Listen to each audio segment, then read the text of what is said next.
တော့ Microsoft မှာ project ကိုအသစ်လိုချင်တဲ့ဆိုရင်ဒီမှာ file ကနေတော့ new ကိုချက်နေလို့ရတယ်နော် new ကနေတော့ဒီမှာ blank project ဆို project ကိုအစားဆုံးကိုဖန်တီးရပါတော့ရှိပြီးသား project ကနေအသစ်ယူမယ်ဆိုရင် new from existing project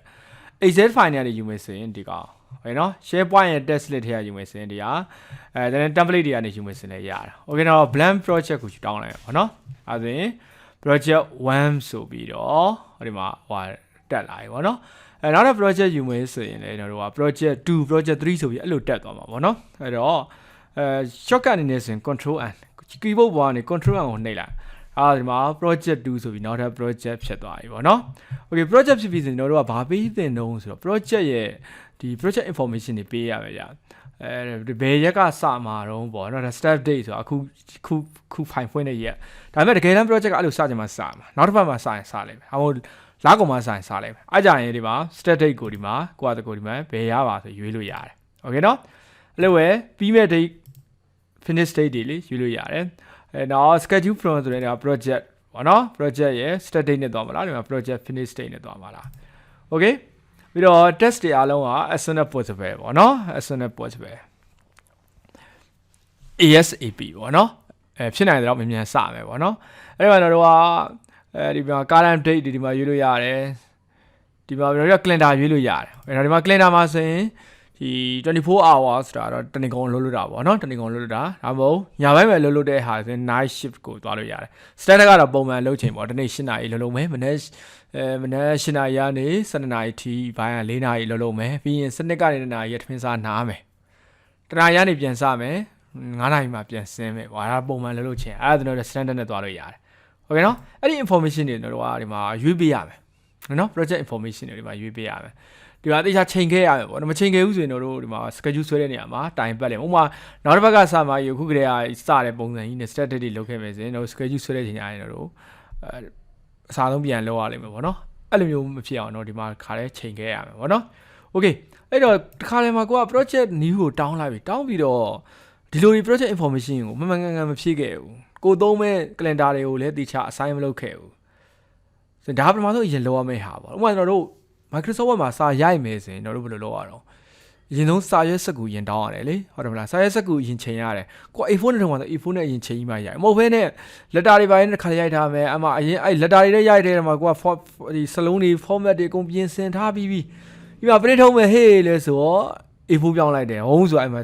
TV တွေရောပုံတွေရောစာတွေရောကသူ့နေရာနဲ့သူမရှိတော့ဘူးအဲ့ဒါကနှစ်ခါပြင်မှန်းတာပေါ့အဲ့တော့ Microsoft Word မှာဆိုရင် Microsoft Word မှာဝင်ရင်ကိုထုံးမဲ့ဆက်ကိုတစ်ခါရချင်းရ A4 ဆို A4 ဆက်ကို legal ဆို legal ဆက်ကိုအဲ့ဒါချိန်ပြီးမှစာရိုက်တာဒါနှစ်ခါပဲ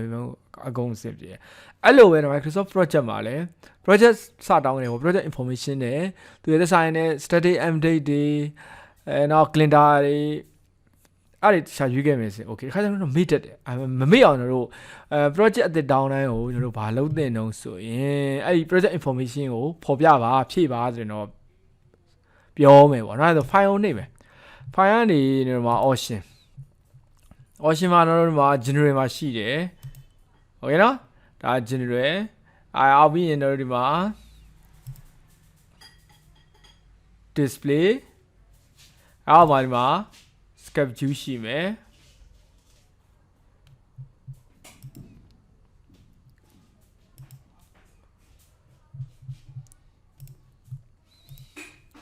okay အဲ့တော့ဘယ်ကိုသွားမလို့ဆို advanced ကိုသွားမယ် okay နော် advanced ထဲမှာဒီမှာ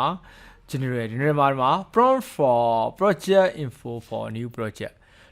တောင်းတာနဲ့တဲ့ဒီ project info ကိုဖော်ပြပါအဲ့ဒါကိုတော့ okay ပေးလိုက်မယ်ဟုတ်ပြီအဲ့ဒါဒီကတော့ project တစ်ခုတောင်းလိုက်မယ် file ကနေ new ဆိုပြီးတော့ brand project တစ်ခါတောင်းလိုက်မယ်တစ်ခါတည်းမှာ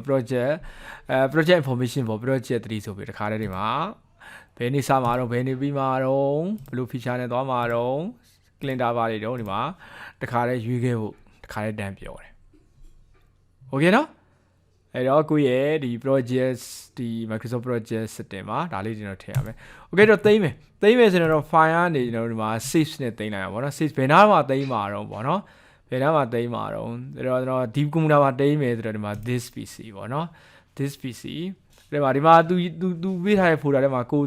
လူချင်တာမပါဘူးထားဆိုပါစို့မပါဘူးဆိုရင်ဘယ်လိုသွားမလို့ browse ကိုသွားပါပေါ့နော် browse ကနေမှာကိုသိမ်းမဲ့ folder နောက်သားချင်း file တွေကိုတို့ကဒီထဲမှာပဲသိမ်းပါတယ်ဒီထဲမှာသိမ်းမယ်ကိုသိမ်းမဲ့ folder တွေကိုသွားမယ်အဲ့ဒီမှာတော့ AIND MS project ဆို folder လေးခုစောက်လိုက်မယ် AIND MS project ဆို folder လေးတစ်ခုစောက်လိုက်မယ်အဲ့ဒီထဲမှာAIND Microsoft project training ဆိုပြီးတော့အဲ့ဒီမှာ save နဲ့တင်တဲ့နေရာမှာတော့ Microsoft မှာကိုကဒီ Microsoft project version 2019ကျွန်တော်အောက်ကအနှိမ့်နေဖွင့်ခြင်းနေဆိုရင်အောက်မှာဥပမာကိုက project ဓာတ်ရုပ်သိမ်းလိုက်သိမ်းပြီးတော့ဂျား